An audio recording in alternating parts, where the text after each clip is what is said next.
የፊላዴልፊያ ሙከራ የአሜሪካ ባህር ኃይል እንዳታውቁት የሚፈልገው አስደንጋጭ እውነት። ሰዎች ከዚህ ቀደም መርከብ በዓይኖቻቸው ፊት እንዲሰወር የሚያደርግ ግኝት እንደነበራቸው ያውቃሉ? በ1943 ዓ.ም የአሜሪካ ባህር ኃይል የፊላዴልፊያ ሙከራ በማለት የሚታወቀውን ከፍተኛ ምስጢራዊ ሙከራ አካሄደ። አንዳንድ ምንጮች ዩኤስኤስ ኤልድሪጅ ዲኢ 173 መርከብ ማይታይ ብቻ ሳይሆን ከተሰወረበት ቦታ ሌላ ቦታ እንደተገኘ ይናገራሉ። የዓይን ምስክሮች መርከቡ በአንድ ቅጽበት መታየቱንና መጥፋቱን ሪፖርት አድርገዋል። ይህ ታላቅ ሳይንሳዊ ግኝት ነበር። ታሪካዊ መዛግብቶች ይህን ሙከራ ተካሂዶ እንደነበረ ግን ግልጽ ማስረጃ አላስቀመጡም። ነገር ግን ብዙዎቹ እውነቱን መደበቁን ያምናሉ። ስለዚህ የፊላዴልፊያ ሙከራ እውነተኛ ምስጢር ምንድን ነው? በዚህ ቪዲዮ ውስጥ እንገላልጠዋለን። ላይክ እና ሰብስክራይብ እያደረጋችሁ አብራችሁን ቆዩ። መልካም ቆይታ።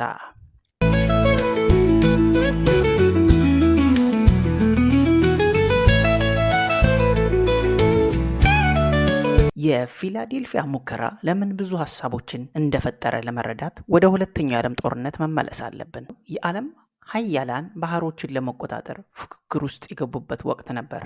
በዚያን ጊዜ የመጨረሻው ወታደራዊ ጥንካሬ የሚለካው በወታደሮች ቁጥር ወይም በኒውክሌር መሳሪያዎች አልነበረም። ባህሮችን በሚገዙ ግዙፍ የጦር መርከቦች ነበሩ። ነገር ግን አንድ ችግር ነው። መርከቦቹ ቀላል እይታ ውስጥ ስለሚገቡ ለጥቃት ምቹ ነበሩ። ከራዳር ባሻገር ሌላው ትልቁ ስጋት በውሃ ውስጥ ተደብቆ መግነጢሳዊ ቶርፒዶዎች እነዚህን የጦር ጸረ መርከብ መስክ በመለየት መርከብ ካለፈ በኋላ ይፈነዱ ነበር። ይህ ትልቅ ፈተና ነበር። የጦር መርከቦቹ ከራዳር መለየትና ከቶርፒዶ ጥቃቶች እንዴት ለመከላከል ይቻላል የሚለው ጉዳይ ለዚህ ምርምር መነሻ ሀሳብ ነበር። ስለዚህም የዩናይትድ ስቴትስ ባህር ኃይል አንዳንድ ሪፖርቶች ዲጋውሲንግ የተባለ ቴክኒክ መርምረዋል። ይህም የመርከቡ መግነጢሳዊ መስክን ለመቀነስ ወይም ለማስወገድ ያለመ ሂደት ነው። ነገር ግን ምኞታቸው እዛ ላይ ብቻ አልቆመም። መርከቡን ከራዳር ውጭ ከማድረግ ባሻገር ለመሰወር ፈለጉ።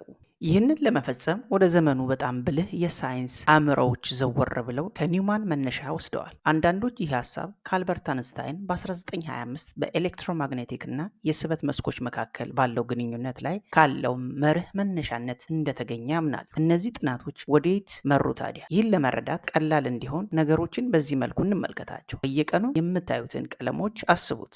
የእሳት ቀይም ይሁን ጥቅል ሰማያዊ፣ ሁሉም ከሶስት መሰረታዊ ኦፕቲካል ቀለሞች ቀይ፣ አረንጓዴ እና ሰማያዊ ጥምረት የመጡ ናቸው። አንስታይን የፊዚክስ ህጎች በተመሳሳይ መንገድ እንደሚሰሩ ያምን ነበር። እንደሱ አባባል በአጽናፈ ሰማይ ውስጥ ያለ እያንዳንዱ ክስተት በሁለት መሰረታዊ ኃይሎች ኤሌክትሮማግኔቲዝም እና ስበት ሊብራራ ይችላል። ዛሬ ስለ ጠንካራው ኒውክሌር ኃይሎችም እናውቃለን። ነገር ግን በዚያን ጊዜ አንስታይን በእነዚህ ሁለቱ ላይ ብቻ ነበር ያተኮረው። እነሱ በሆነ መልኩ አንድ ሊሆኑ እንደሚችሉ መሰረታዊ ንድፈ ሀሳብ አቀረበ። ይህንንም ከሰው ልጅ ግንዛቤ እጅግ የራቁ እድሎችን በር ከፈተ። በዚህ መላምት ምክንያት የአሜሪካ ባህር ኃይል ትልቅ እድል አየ።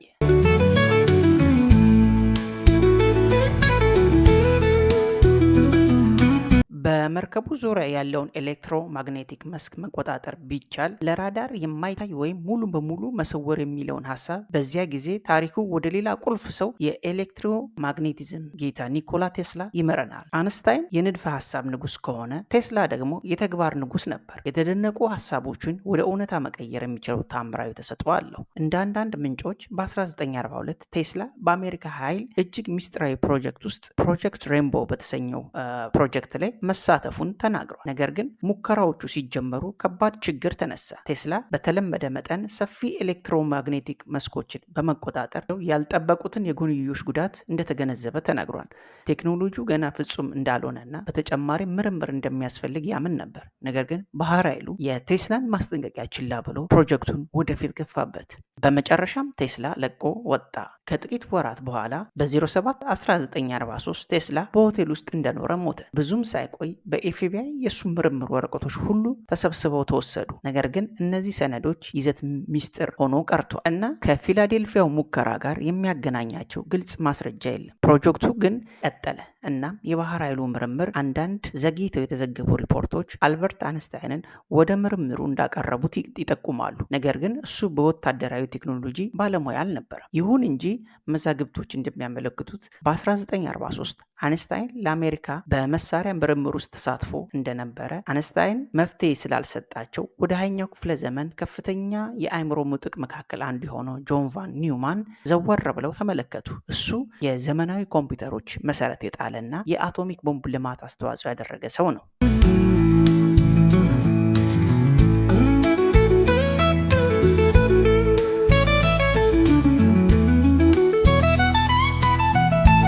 በኋላ በነሐሴ 1943 ወሳኝ ሁኔታ ተከሰተ። ከፍተኛ የኤሌክትሮኒክስ ባለሙያዎችን ጨምሮ የሳይንቲስቶች ቡድን ግባቸውን በተሳካ ሁኔታ መፈጸማቸውን ተናግረው ለመሞከር ዝግጁ መሆናቸውን ገለጹ። በ08/12/1943 በፊላዴልፊያ ባህር ኃይል መሰረት የዩኤስኤስ ኤልድሪጅ በልዩ ኤሌክትሮማግኔቲክ ስርዓት ተግባራዊ ተደርጓል። አንዳንድ ምስክሮች መሳሪያው ሲቀንስ አረንጓዴ ሰማያዊ ብርሃን መርከቡን እንደሸፈነው ተናግረው ከዚያም ከእይታ ከራዳር ሙሉ ለሙሉ ጠፋ። ታሪኩ የበለጠ የማይታመን ሆነ። በተግባር 200 ማይል ወይም 320 ኪሎ ሜትሮች ርቀት በኖርፎልክ ባህር ኃይል መሰረት አንዳንዶች የዩኤስኤስ ኤልድሪጅ ለአጭር ጊዜ መታየቱን ተናግረው ከዚያ ከጥቂት ደቂቃዎች በኋላ እንደገና ጠፋ ብለዋል። ከጥቂት ደቂቃዎች በኋላ የዩኤስኤስ ኤልድሪጅ በድንገት እንደገና ታየ። ነገር ግን በመርከቡ ላይ ያሉት መርከበኞች ተቀያይረው ነበር የተገኙት ተብሏል። አንዳንዶቹ ያለ ዱካ ጠፍተዋል። አንዳንዶቹ ከፍተኛ ህመም ገጥሟቸዋል። ሌሎቹ የማስታወስ ችሎታ መጥፋት ወይም ከፍተኛ መደንዘዝ አሳይተው ነበር።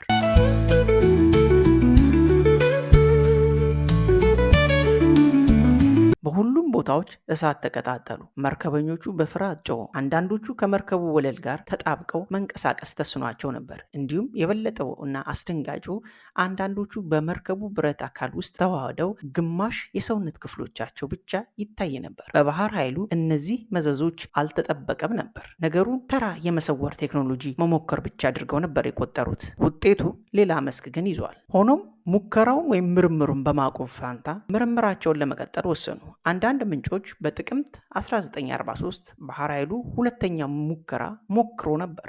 በዚህ ጊዜ በርቀት መቆጣጠሪያ ያለ መርከበኞች ሙከራ አካሂደው ነበር። ነገር ግን ነገሮች እንደታሰበው አልሄዱም።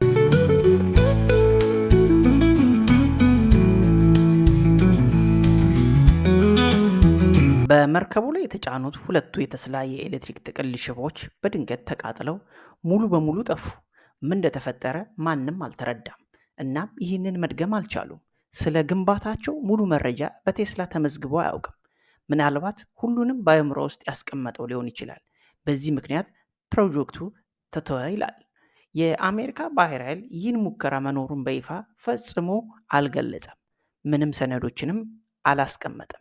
ሪፖርቶች አንዳንድ ማረጋገጫም አልተገኙም። ሚስጥራቸው ጎልቶ ነበር። ነገር ግን ወሬዎቹ ፈጽሞ አልጠፉም። አንዳንድ ዘገባዎች በ1956 አንድ ሰው በዩኤስኤስ ኤልድሪጅ ላይ የቀድሞ መርከበኛ ነኝ ብሎ ተናገረ። ለታሪክ ተመራማሪው ሞሪስ ኬ ጂፕሱ ደብዳቤ ልኮ ስለ ሙከራው አስፈሪነት ዝርዝሮችን ገልጿል። መጀመሪያ ላይ ጄፕሱ ጉዳዩን ለማመን ተቸግሮ ይህን እንደ ተራ ልብ ወለድ ቆጥሮት ነበር። ነገር ግን አንዳንድ እንግዳ ሰነዶች ካገኘ በኋላ መጠራጠር ጀመረ። ከዚያም ምርመራውን ለማካሄድ ወሰነ። በ1959 ባልተገለጸ ሁኔታዎች ሚስጥራዊ በሆነ መልኩ ሞተ። ከዓመታት በኋላ ሌላ ተመራማሪ ዊሊያም ኤል ሙር የዩኤስኤስ ኤልድሪጅ መርከብን መዝገብ መጽሐፍ ለመመርመር ወሰነ። ነገር ግን አስደንጋጩ ነገር ይህ ምርምርና ሙከራ መቆሙን የሚያሳይ መዝገቦች አለመኖራቸው ነበር። በአዲስ ስም ፕሮጀክቱ ሬንቦ ሞንታይክ በሚል መቀጠሉን ደረሰበት። በተጨማሪ ስለ ቁስ ቴሌፖርቴሽን እና የጊዜ ጉዞ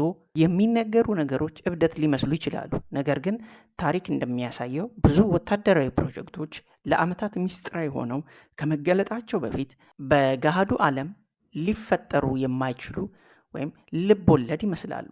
አንዳንዶች እንደሚሉት ይህ አደገኛ ፕሮጀክት ሚስጥራዊነቱን እንደያዘ አሁንም በርካታ ምርምሮች እየተካሄዱበት እንደ አስፈላጊነቱ ተግባር ላይ ሊውል እንደሚችል ያምናሉ።